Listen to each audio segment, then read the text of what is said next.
Hello everyone. Our next topic is power factor improvement in the economic aspect of utilizing the electrical energy. तो यहाँ पर हमारे पास एक important factor था power factor, ठीक है, जो कि डायरेक्ट तरीके से हमारे जो इकोनॉमिक एस्पेक्ट था, ठीक है, जो टैरिफ था, तो उसको ये किस तरीके से अफेक्ट कर रहा था हमने प्रीवियस लेक्चर में देखा था। तो हमारे पास था कि पावर फैक्टर का जो वैल्यू है वो जितना ज़्यादा होगा, ठीक है, तो पावर लॉसेस उतना ही कम होगा एंड लॉसेस कम होने की वजह से करंट रिक्वायरमेंट कम होगा, ठीक है, एंड जो एनर्जी कंजम्पशन होगा वो भी कम होगा एंड फाइनली हमारा जो टैरिफ होगा या इलेक्ट्रिसिटी बिल वो हमें कम मिलेगा। तो इस वजह से हम डिफरेंट ऐसे लोड यूज़ करते हैं जहाँ पर कुछ ऐसे इंडक्टिव या कैपेसिटिव लोड होते हैं जिनका पावर फैक्टर, ठीक है, लो पावर फैक्टर पे वो ऑपरेट होता है, तो उनका पावर फैक्टर हमें इंक्रीज़ करना है, ठीक है, जिसके वजह से हमारा जो इलेक्ट्रिसिटी बिल है वो कम से कम जनरेट हो। तो इस वजह से हम लोग यहाँ पर कुछ मेथड्स देखेंगे जिसके हेल्प से हम लोग पावर फैक्टर को इम्प्रूव करते हैं, ठीक है। तो हमारे पास पावर फैक्टर का डेफिनेशन जैसे हमने देखा था कि पावर फैक्टर एक्चुअल में जिस लोड के बारे में, जिस लोड के पावर फैक्टर के बारे में हम बात कर रहे हैं, ठीक है, तो उस लोड के अक्रॉस जो भी सप्लाई दिया जाता है वोल्टेज, ठीक है, एंड उसके थ्रू जो करंट फ्लो कर रहा होता है, तो इन दो वी एंड आई के बीच का जो कोसाइन ऑफ एंगल होता है, इलेक्ट्रिकल एंगल, ठीक है, that is known as power factor of that load, ठीक है। एंड इसको ऑल्सो हम लोग फॉर्मूले में इस तरीके से रिलेट कर सकते हैं जैसे कि हमारा जो अपरेंट पावर होता है, जो एक्टिव पावर होता है, P is equals to V I cos phi होता है, ठीक है। तो this cos phi is known as power factor. तो यहाँ से हम कॉस फाई का वैल्यू लिख सकते हैं P बाई वी आई, ठीक है। एंड ये जो P होता है ये आपका एक्टिव पावर होता है जिसे हम P से डिनोट करते हैं, एंड ये जो VI होता है ये हमारे पास अपरेंट पावर होता है, इसे हम S से डिनोट करते हैं, ठीक है, तो P बाई S लिख सकते हैं। एंड यूनिट के टर्म में अगर लिखे, ठीक है, तो कॉस फाई हमारे पास आया P बाई S। तो एक्टिव पावर का जो यूनिट होता है हम किलोवाट में मेज़र करते हैं एंड अपरेंट पावर हमारे पास होता है KVA में, ठीक है। तो इस तरीके से हम किलोवाट बाई KVA अगर हम करते हैं तो हमारे पास पावर फैक्टर का वैल्यू आता है, ठीक है।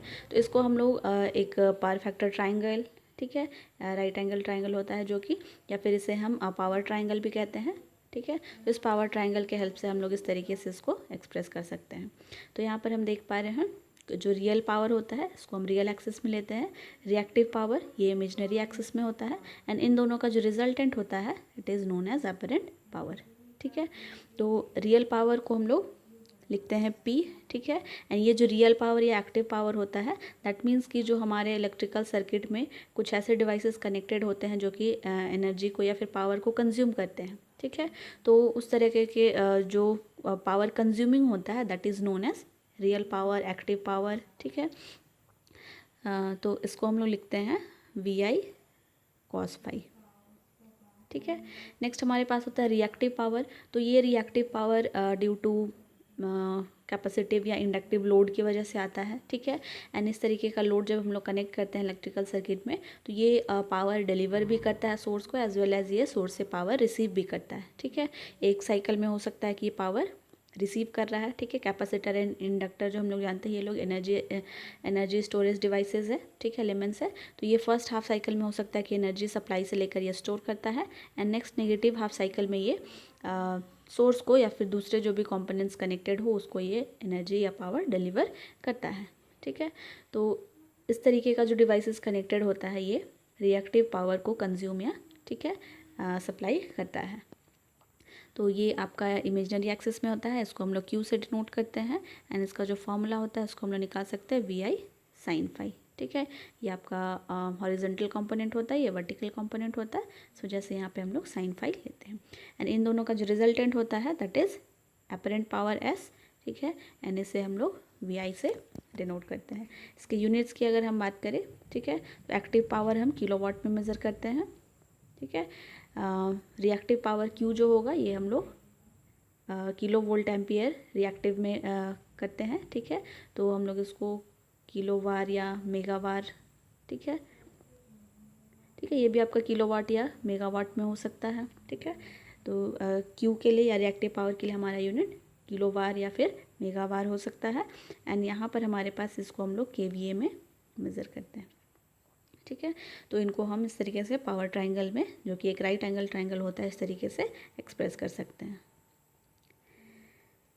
ठीक है, तो ये था हमारे पास पावर फैक्टर। तो लो पावर फैक्टर होने का क्या क्या रीजंस है, तो ये मेनली कॉज होता है ड्यू टू इंडक्टिव लोड। ठीक है, तो जिस तरीके से भी हमने देखा कि इंडक्टिव लोड जो होता है वो उस एनर्जी स्टोरेज एलिमेंट होता है। ठीक है, उसमें कैपेसिटी होता है जो कि सोर्स से वो सप्लाई एनर्जी कंज्यूम भी करता है एंड दूसरे साइकिल में वो एनर्जी, ठीक है, वो डिलीवर भी करता है। तो इस वजह से रिएक्टिव पावर का जो मैग्नीट्यूड होता है, क्यू का मैग्नीट्यूड, ये बहुत ज़्यादा हो जाता है। ठीक है, एंड अगर हम यहाँ से देखें इस ट्राइंगल से, अगर ये रिएक्टिव पावर का मैग्नीट्यूड है, इसको हम लोग और इंक्रीज़ कर दें, ठीक है, तो ये जो फाई का वैल्यू है ये और इंक्रीज़ कर जाएगा। ठीक है, तो ये फाई का वैल्यू इंक्रीज़ करना, दैट मीन्स कि कॉस के साथ हम अगर एंगल लेते हैं जिसका वैल्यू हाई है, तो इसका ओवरऑल जो वैल्यू आता है वो ज़ीरो की तरफ टेंड करता है। ठीक है, टेंडिंग टू ज़ीरो। एंड इस वजह से हमें क्या करना है कि इस फाई को मिनिमम रखना है ताकि जो कॉस फाई का वैल्यू मिले फाइनली वो हमको हाई मिले। ठीक है, अगर फाई लो होगा तो कॉस फाई का ओवरऑल वैल्यू हमें हाई मिलेगा। ठीक है, तो इस वजह से हमें इस फाई के वैल्यू को रिड्यूस करने के लिए क्या करना होगा, ये फाई का वैल्यू हमें रिड्यूस करना है, तो ये जो हमारे पास रिएक्टिव पावर है इसको हमें डिक्रीज़ करना होगा। ठीक है, तो रिएक्टिव पावर जब डिक्रीज़ होगा तो इसके करस्पॉन्डिंग फाई डिक्रीज़ होगा। ठीक है, फाई डिक्रीज़ होगा तो कॉस फाई इंक्रीज़ होगा, दैट मीन्स कि ये पावर फैक्टर इम्प्रूव होगा एंड पावर फैक्टर इम्प्रूव होने से हमारा जो टैरिफ है, ठीक है, वो कम जनरेट होगा। ठीक है, तो ये आपको यहाँ पर कॉजेज़ दिया हुआ है। डिसएडवांटेजेस की अगर हम बात करें, ठीक है, तो डिसएडवांटेजेस, पावर फैक्टर अगर हमारे पास, ठीक है, हाई होगा तो इसके वजह से इसका अगर डिसएडवांटेजेस देखें तो पावर फैक्टर अगर लो हो गया, ठीक है, तो लो होने की वजह से हमारे पास P/VI था। ठीक है, तो ये करेंट क्या हो जाएगा, ये करेंट हाई होगा and current high that means कि losses high, losses high that means कि ज़्यादा टैरिफ आएगा। ठीक है, इसके साथ साथ वोल्टेज ड्रॉप भी ज़्यादा होगा। ठीक है, क्योंकि लॉसेस ज़्यादा होगा, दैट मीन्स कि वोल्टेज ड्रॉप ज़्यादा हो रहा है, तो यहाँ पर हमें पुअर वोल्टेज रेगुलेशन मिलेगा। ठीक है, पुअर वोल्टेज रेगुलेशन हो गया, लॉसेस ज़्यादा हो गया। ठीक है, एंड इकोनॉमिक कॉस्ट जो होगा ये ज़्यादा हो जाएगा। तो ये हम लोग कंसिडर करते हैं as the disadvantages of low power factor load. तो अब पावर फैक्टर को इम्प्रूव करने के लिए क्या क्या मेथड्स हो सकता है, क्या क्या यहाँ पर हम लोग यूज़ कर सकते हैं एज अ डिवाइस। तो इसको हम लोग दो तरीके से कर सकते हैं। इधर रिएक्टिव एनर्जी या जो रिएक्टिव पावर था, क्यू का वैल्यू था, उसको हम लोग डिक्रीज़ कर दे, जैसे अभी जस्ट हमने पावर ट्रायंगल में देखा। तो अगर इसका वैल्यू रिड्यूस हो जाता है तो पावर फैक्टर को हम इम्प्रूव कर सकते हैं।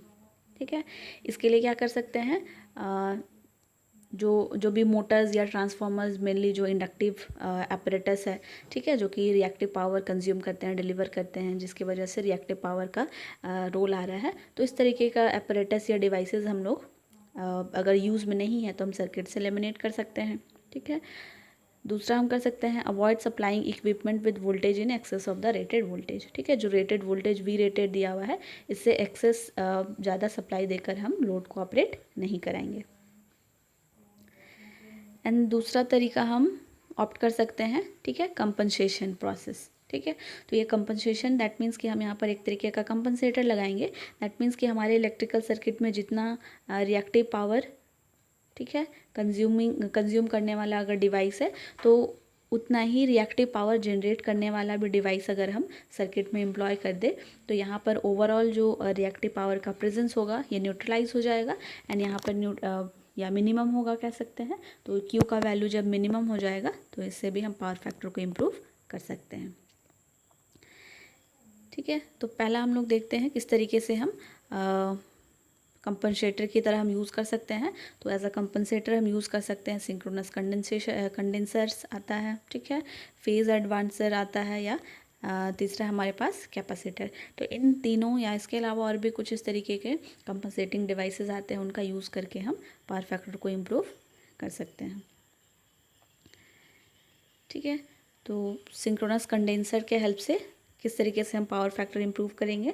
तो एक्चुअल में जो सिंक्रोनस कंडेंसर होते हैं ये 3 फेज सिंक्रोनस मोटर होते हैं। ठीक है, जो कि नो लोड के साथ जो जिस सर्किट का हमें पावर फैक्टर या जिस लोड का हमें पावर फैक्टर इम्प्रूव करना है उसके शाफ्ट के साथ ये सिंक्रोनस कंडेंसर या फिर सिंक्रोनस मोटर कनेक्टेड होता है। ठीक है, तो कुछ इस तरीके का सेटअप होता है। ये हमारे पास लोड है, इस लोड का पावर फैक्टर हमें इम्प्रूव करना है। ठीक है, तो हम क्या करते हैं, इसके साथ पैरेलल कनेक्शन हम कर देते हैं सिंक्रोनस कंडेंसर का, जो कि एक बेसिकली 3 फेज सिंक्रोनस मोटर होता है। ठीक है, तो पैरेलल कनेक्शन हम करते हैं। अब क्या होगा यहाँ से, अगर हमने ये आपका सप्लाई से कनेक्टेड होगा। ठीक है, तो सप्लाई के साथ इधर क्या आ रहा होगा, ये IL इसको भेज रहा है। ठीक है, IL लोड जो लोड करंट है वो सप्लाई से ड्रॉ कर रहा है। ठीक है, एंड बाकी का ठीक है, तो ये जो लोड है ये सिर्फ और सिर्फ जो एक्टिव पावर होगा, ठीक है, जो हमारे पास P था, तो ये एक्टिव पावर ये सप्लाई से ड्रॉ करेगा। ठीक है, फॉर इट्स ऑपरेशन। एंड इस लोड को या इस मोटर को या फिर जो भी लोड हमने इंडक्टिव लोड कनेक्ट किया है, तो इस लोड को ऑपरेट करने के लिए जो इंडक्टिव रिएक्टिव पावर का रिक्वायरमेंट होगा वो ये सिंक्रोनस मोटर या फिर 3 फेज कंडेंसर है वो यहाँ से ये इसको सप्लाई देगा। ठीक है, तो इस तरीके से फाइनली इसको रिएक्टिव, ठीक है, इसको एक्टिव मिलेगा सप्लाई से एंड रिएक्टिव पावर ये इधर से कंज्यूम करेगा। ठीक है, and at the same time जब नेगेटिव दूसरा साइकिल आएगा, ठीक है, तो लोड के पास जो भी रिएक्टिव पावर ये कंज्यूम किया था ये इस मोटर को वापस डिलीवर कर देगा। ठीक है, तो इस तरीके से ये एज अ कंपनसेटर यहाँ पर सिंक्रोनस मोटर वर्क करेगा। इसका अगर हम फेजर डायग्राम देखें, ठीक है, तो यहाँ पर हम वोल्टेज को रेफरेंस अगर ले लें, ठीक है, तो वोल्टेज हमने रेफरेंस लिया है एंड यहाँ पर हम इंडक्टिव लोड लगाए हैं। ठीक है, तो इंडक्टिव लोड का नेचर क्या होता है कि जो वोल्टेज अगर हमने रेफरेंस लिया है तो करंट जो होता है, ठीक है, लोड के थ्रू जो भी करंट हो रहा है वो लैग करता है। ठीक है, तो अगर रेफरेंस वैल्यू V यहाँ पर है तो इसके पीछे आएगा। ठीक है, एंटी क्लॉकवाइज में हम लेते हैं। तो इस तरीके से ये जो IL है लोड का करंट ये, ठीक है, सप्लाई वोल्टेज के पीछे है। ठीक है, दैट मीन्स कि उसको लैग कर रहा है एंड इन दोनों के बीच का जो एंगल है दैट इज़ फाई। ठीक है, या फिर फाई एल बोलेंगे एंड कॉस ऑफ एंगल ले लेंगे तो that will be the power factor of load. ठीक है, तो इनिशियली हमने ये रेफरेंस वोल्टेज लिया एंड लोड का जो करंट है वो लैग कर रहा है। ठीक है, IL। अब हमने क्या किया कि इंडक्शन सिंक्रोनस मोटर हमने कनेक्ट कर दिया जो कि उसमें से भी करंट फ्लो हो रहा है। ठीक है, तो ये जो है कंपनसेटर की तरह काम कर रहा है। तो ठीक है, ये करंट क्या कर रहा है, जितना ये डिलीवर कर रहा था उतना ही रिसीव भी करेगा। ठीक है, तो ये कंपनसेटर की तरह काम कर रहा है। तो यहाँ पर जो मोटर के थ्रू जो करंट फ्लो होगा ये इस रेफरेंस वोल्टेज को लीड करेगा। ठीक है, एंड फाइनली जब हम इसका पैरेललोग्राम लॉ से इसका रिजल्टेंट निकालेंगे, ठीक है, तो हमारे पास ये वाला रिजल्टेंट मिलेगा। ठीक है, तो ये जो I है यहाँ पर ये हमारे पास रिजल्टेंट करंट आ रहा है जो कि लोड को सप्लाई हो रहा है। ठीक है, ये जो IL था ये लोड को सप्लाई से करंट मिल रहा था। ठीक है, ये जो IM है ये मोटर से सप्लाई किया जा रहा है एंड दोनों का जो रिजल्टेंट वैल्यू होगा पैरेलल लॉ ऑफ पैरेललोग्राम से निकालेंगे। ठीक है, वेक्टर के लॉ से। तो यहाँ पर हमें रिजल्टेंट वैल्यू जो मिलेगा इट विल बी I। ठीक है, तो ये I यहाँ से हम देख पा रहे हैं कि पहले के कंपैरिजन में, ठीक है, इसका मैग्नीट्यूड भी कम हो चुका है एंड VN ये वाला एक्चुअल में अब मोटर को कनेक्ट करने के बाद लोड को I सप्लाई हो रहा है। ठीक है, ये I एंड इस I एंड V के बीच में जो एंगल बन रहा है ये फाई बन रहा है। ठीक है, जो कि फाई L से काफ़ी कम है। ठीक है, तो फाई का वैल्यू यहाँ हमने रिड्यूस कर लिया तो ओवरऑल जो हमें कॉस फाई का वैल्यू मिलेगा वो इंक्रीज्ड वैल्यू मिलेगा and increased value that means कि पावर फैक्टर यहाँ हमने इम्प्रूव कर लिया है। ठीक है, तो इस तरीके से ये सिंक्रोनस कंडेंसर या सिंक्रोनस मोटर काम करता है। फेज़ एडवांसर भी कुछ इसी तरीके का काम करता है। जनरली जो हमारे पास इंडक्शन मोटर हम कनेक्ट करते हैं तो ये काफ़ी लो पावर फैक्टर पे ऑपरेट करता है, ठीक है, इसके स्टेटर वाइंडिंग के वजह से, जिसमें कि एक्साइटिंग करंट फ्लो हो रहा होता है, ठीक है। तो इस एक्साइटिंग करंट को रिड्यूस करने के लिए हम क्या करते हैं, एम्पियर टर्न्स को इंक्रीज़ कर देते हैं। एम्पियर टर्न्स दैट मीन्स कि जो ओवरऑल स्टार्टर का एमएमएफ होता है इसको हम इंक्रीज़ कर देते हैं। तो इस इंक्रीमेंट एमएमएफ की इंक्रीमेंट की वजह से जो एक्साइटिंग करंट होता है, ठीक है, आई इसका वैल्यू लो हो जाता है। एंड जब आई लो हो जाएगा, ठीक है, तो पावर फैक्टर यहाँ से ऑटोमेटिकली इंक्रीज़ कर जाएगा। एंड जो सबसे हमारे पास इम्पॉर्टेंट कंपनसेटर है दैट इज़ कैपेसिटर, ठीक है। तो इस कैपेसिटर को हम इंडिविजुअली सिंगल कैपेसिटर भी यूज़ कर सकते हैं, एज अ कैपेसिटर बैंक भी यूज़ कर सकते हैं, ठीक है। तो यहाँ पर हम लोग कैपेसिटर बैंक को इस तरीके से पैरेलली कनेक्ट कर देते हैं, ठीक है, सप्लाई के साथ एज वेल एज लोड के साथ। जिस तरीके से यहाँ पर सिंक्रोनस कंडेंसर ने काम किया था, ये कैपेसिटर बैंक भी कुछ उसी तरीके से काम करेगा, ठीक है। ये जो हमने लोड कनेक्ट किया है इंडक्टिव लोड, ठीक है, तो इसको जो एक्टिव पावर इसके ऑपरेशन के लिए रिक्वायरमेंट होगा ये सप्लाई से ड्रॉ करेगा, ठीक है। एंड जो भी रिएक्टिव पावर का रिक्वायरमेंट होगा वो इस कैपेसिटर बैंक से, ठीक है। ये कैपेसिटर क्या करेगा, फर्स्ट साइकिल में सप्लाई से करंट ड्रॉ करके खुद को चार्ज कर लेगा, ठीक है। एंड जब नेक्स्ट साइकिल आएगा, ठीक है, तो ये अपना एनर्जी डिस्चार्ज करने के लिए, ठीक है, ये इस डायरेक्शन में वापस से रिलीज़ करेगा जो कि लोड को सप्लाई करेगा, ठीक है। तो इस केस में हम लोग देख पाएंगे कि एक्टिव पावर जो है वो सप्लाई से ड्रॉ करेगा लोड, एंड जो रिएक्टिव पावर है क्यू ये कैपेसिटर बैंक से ड्रॉ कर लेगा, एंड फाइनली ये अपने ऑपरेशन को परफॉर्म करेगा, ठीक है। तो ये जो कैपेसिटर बैंक है हम डेल्टा कनेक्टेड ले सकते हैं, स्टार कनेक्टेड ले सकते हैं, ठीक है, बट ध्यान में रखना है कि हम इसे लोड के साथ पैरेलली कनेक्ट करते हैं।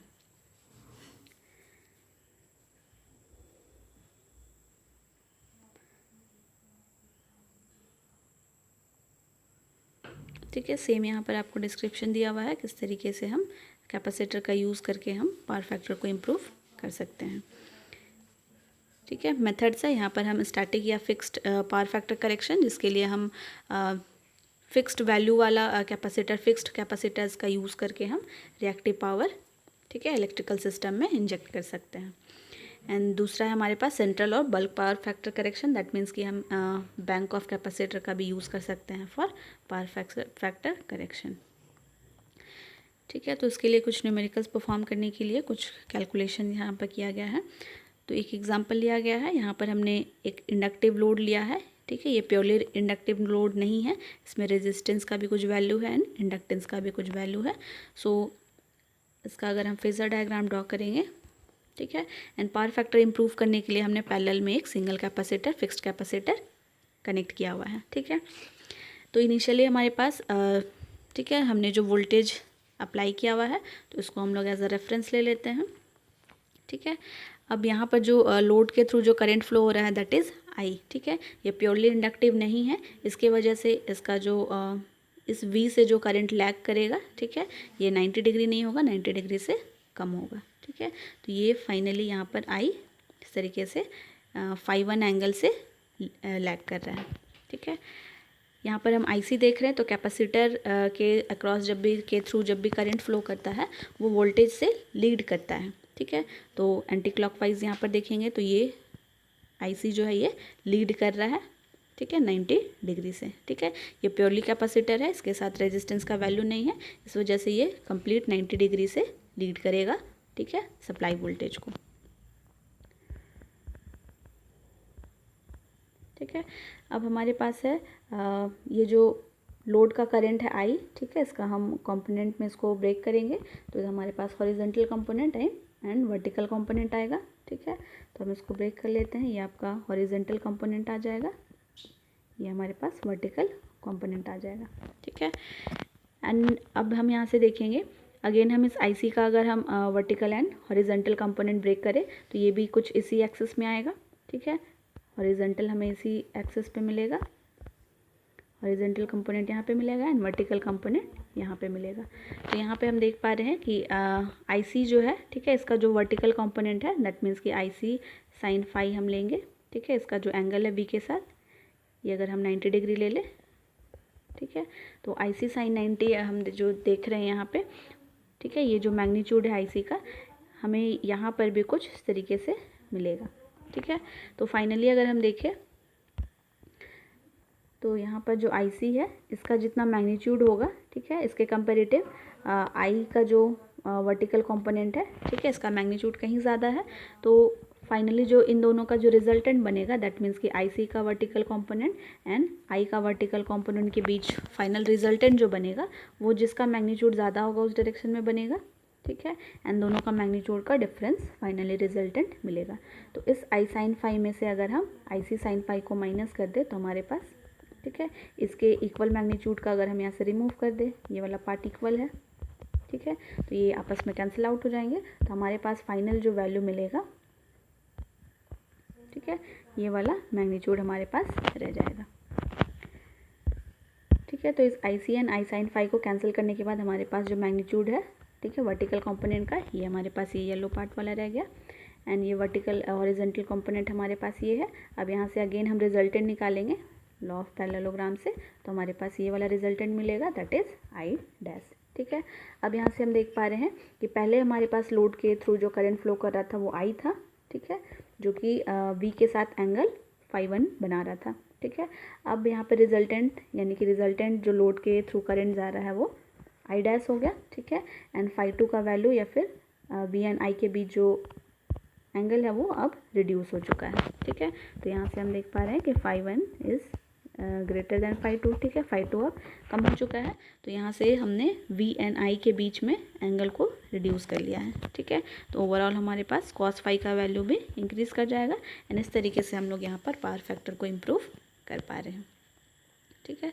तो इस तरीके से हमें सीरियली सबसे पहले लोड के लिए, लोड के अक्रॉस जो वोल्टेज है हम उससे रेफरेंस लेंगे, लोड के अक्रॉस थ्रू जो करंट जा रहा है, ठीक है, लीडिंग या लैगिंग नेचर का, तो वो हम फेजर में ड्रॉ करते हैं।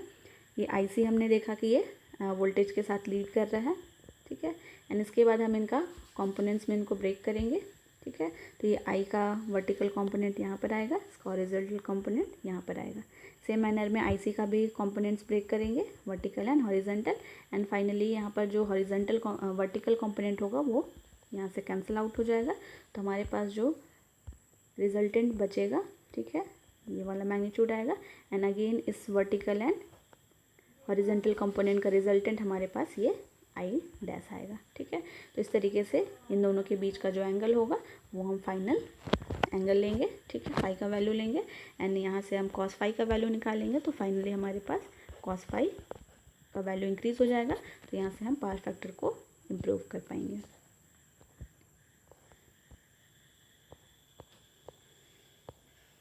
ठीक है। तो सेम चीज़ आपको यहाँ पे दिया हुआ है, पावर ट्रायंगल हमने देखा है, यहाँ पे दिया हुआ है। तो हमारे पास एक एग्जांपल है, ठीक है, एक लोड है, ठीक है, लोड कनेक्टेड है 300 किलोवाट का, जिसका पावर फैक्टर आपको दिया हुआ है 0.6 लैगिंग नेचर का है। अब अगर पावर फैक्टर को हम 0.6 से इंक्रीज़ करके यूनिटी में पहुंचाते हैं, ठीक है, तो 0.6 लैगिंग से ये कहाँ पे इम्प्रूव हो गया, यूनिटी पे पहुंच गया। How many kilowatts can alternator supply, ठीक है। तो अब अल्टरनेटर जो कनेक्ट किया हुआ है सप्लाई करने के लिए, ठीक है, एज अ सप्लायर है अल्टरनेटर, तो अब ये कितना किलोवाट के लोड को सप्लाई कर पाएगा फॉर सेम KVA लोडिंग, ठीक है। तो हमारे पास था P is equals to VI cos phi होता है, ठीक है। तो यहाँ से हमारे पास VI जो होता है, ठीक है, ये KVA होता है या फिर इसको हम S cos phi लिख सकते हैं। तो यहाँ से हमारे पास KVA का जो वैल्यू होगा, ठीक है, इस VI का वैल्यू तो हम P बाई cos phi लिख सकते हैं यहाँ से। तो यहाँ से सेम आपको इस VI का हमने यूनिट देखा था KVA, ठीक है। तो KVA is equals to P का यूनिट होता है किलोवाट, तो किलोवाट बाई cos phi। यहाँ हम सारा वैल्यूज़ पुट करेंगे, ठीक है। 300 किलोवाट इनिशियली आपको दिया हुआ है एंड इनिशियली क्या है, फर्स्ट केस में 0.6 दिया हुआ है पावर फैक्टर। तो यहाँ से हमें KVA का वैल्यू मिल जाएगा, इट विल बी 500 KVA। आपको फर्स्ट केस एंड दोनों केस दैट मीन्स कि 0.6 पावर फैक्टर के साथ एंड यूनिटी पावर फैक्टर के साथ KVA को फिक्स रखना है, ठीक है। तो यहाँ पे KVA हमें यहाँ सेम KVA बोला है, तो KVA का वैल्यू यहाँ चेंज नहीं होगा, 500 KVA को ही कंसिडर करके हम लोग सॉल्यूशन करेंगे, ठीक है। अब हमें किलोवाट का वैल्यू दिया हुआ है 0.6 पावर फैक्टर, 300 किलोवाट, ठीक है, कनेक्टेड है। तो अगर हम यूनिटी पावर फैक्टर पे अगर हम चेक करना चाहें कि कितना होगा, ठीक है, यही आपको फाइंड आउट करना है कि लोड का किलोवाट रेटिंग क्या होगा, ठीक है, यानी कि अल्टरनेटर कितना किलोवाट लोड को सप्लाई कर पाएगा।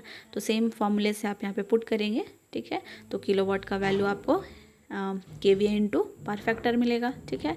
तो KVA into power factor it will be equal to 500 kilowatt. So answer for this question is 500 kilowatt, ठीक है। एंड अगर हम डिफरेंस देखना चाहें तो इनिशियली ये 300 किलोवाट को सप्लाई कर रहा था, अब ये जब हमने पावर फैक्टर को इंक्रीज़ कर दिया तो अब ये 500 यानी कि 200 मोर किलोवाट के लोड को यहाँ पर ये इजीली ऑपरेट करा सकता है। सेकंड एग्जांपल दिया हुआ है, एक सिंगल फेज मोटर कनेक्टेड है, ठीक है, सप्लाई वोल्टेज है 400 वोल्ट पे ऑपरेट हो रहा है, फ्रीक्वेंसी का वैल्यू दिया हुआ है, करंट जो ये ड्रॉ कर रहा है 31.7 एम्पियर, पावर फैक्टर दिया हुआ है 0.7, लैगिंग नेचर का है, ठीक है। तो यहाँ पे हमें कैपेसिटेंस का वैल्यू फाइंड आउट करना है। अगर हम 0.7 से पावर फैक्टर का वैल्यू 0.9 इम्प्रूव करके इंक्रीज़ करना चाहे तो कैपेसिटर का किस वैल्यू का कैपेसिटर हम यहाँ पर कनेक्ट करेंगे फॉर पावर फैक्टर इम्प्रूवमेंट, ठीक है। तो इसका हम सर्किट डायग्राम इस तरीके से ड्रॉ कर सकते हैं। एक मोटर है, ठीक है, सिंगल फेज मोटर, ये 400 वोल्ट से सप्लाई कर रहे हैं, फ्रीक्वेंसी 500 हर्ट्ज है, एंड ये जो करंट ड्रॉ कर रहा है ये आपको गिवन है IM is equals to 31.7 ampere, ठीक है। इसका पावर फैक्टर आपको दिया हुआ है 0.6, लैगिंग नेचर का है। अब हमें पावर फैक्टर को इम्प्रूव करना है तो हम पैरेलली, ठीक है, लोड के साथ कैपेसिटर कनेक्ट करेंगे, यानी C का वैल्यू आपको फाइंड आउट करना है कि किस वैल्यू का हम कनेक्ट करेंगे कि ये 0.6 लैगिंग से ये 0.9 लैगिंग वाला पावर फैक्टर बन जाए, ठीक है। तो सेम मैनर में अगर हम इसको हम फेजर डायग्राम से सॉल्व करेंगे, ठीक है। तो सबसे पहले हम वोल्टेज को रेफरेंस ले लेंगे, ठीक है। यहाँ से हम देख पा रहे हैं कि ये जो मोटर है ये आपका इंडक्टिव नेचर का है, ठीक है। तो ये 90 डिग्री से लैग नहीं करेगा, ठीक है, उससे कम एंगल होगा, तो ये 90 डिग्री से लैग कर रहा होगा, ठीक है, 90 डिग्री से कम एंगल से लैग कर रहा होगा। तो सपोज़ ये एंगल आपको दिया हुआ है 5M, ठीक है, ये IM हो गया, ये V हो गया जो हमने मोटर को सप्लाई दिया हुआ है, एंड इन दोनों के बीच का एंगल है 5M। कैपेसिटर हमने कनेक्ट किया तो ये सप्लाई वोल्टेज से लीड करेगा, ठीक है, तो इसको हम 90 डिग्री से, प्योरली कैपेसिटर है तो इसको हम 90 डिग्री से लीड करा देते हैं, ठीक है। इससे जस्ट पहले हमने जो देखा था कैलकुलेशन में, अब इसका हम कंपोनेंट्स में ब्रेक करेंगे। तो इस IM का हॉरिजेंटल कंपोनेंट हमें यहाँ पे मिलेगा IM cos phi, ठीक है, cos phi m, एंड इसका वर्टिकल कंपोनेंट हमें मिलेगा यहाँ पे, ठीक है, IM sin phi m, ठीक है। ये हमारे पास जो वैल्यू आएगा ये IM cos phi m मिलेगा, ठीक है। सेम मैनर में हम यहाँ पर IC का भी कंपोनेंट ब्रेक करेंगे, ठीक है, तो ये आपको सेम यहीं पे मिलेगा, ठीक है। तो इसको हम IC cos phi, ठीक है, यहाँ पर एंगल जो भी लिया गया है वो हम यहाँ पे कंसिडर करेंगे, एंड इसका जो वर्टिकल कंपोनेंट होगा ये इसी, ठीक है, एक्सिस में मिलेगा।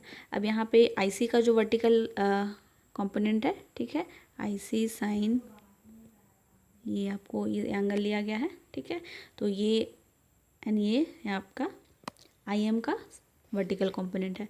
तो अगेन हम यहाँ से कैंसिलेशन करेंगे, ठीक है। तो यहाँ पर जो मैग्नीट्यूड है इसका मैग्नीट्यूड आपको ज़्यादा दिख रहा है IC के कंपैरिजन में, ठीक है। तो IC यहाँ से इस फेज़र से माइनस हो जाएगा, ठीक है। तो यहाँ से अगर हम माइनस करेंगे तो ये वाला पार्ट कैंसिल हो जाएगा, ठीक है, ये इक्वल मैग्नीट्यूड का है तो ये दोनों पार्ट कैंसिल आउट हो गया। तो हमारे पास जो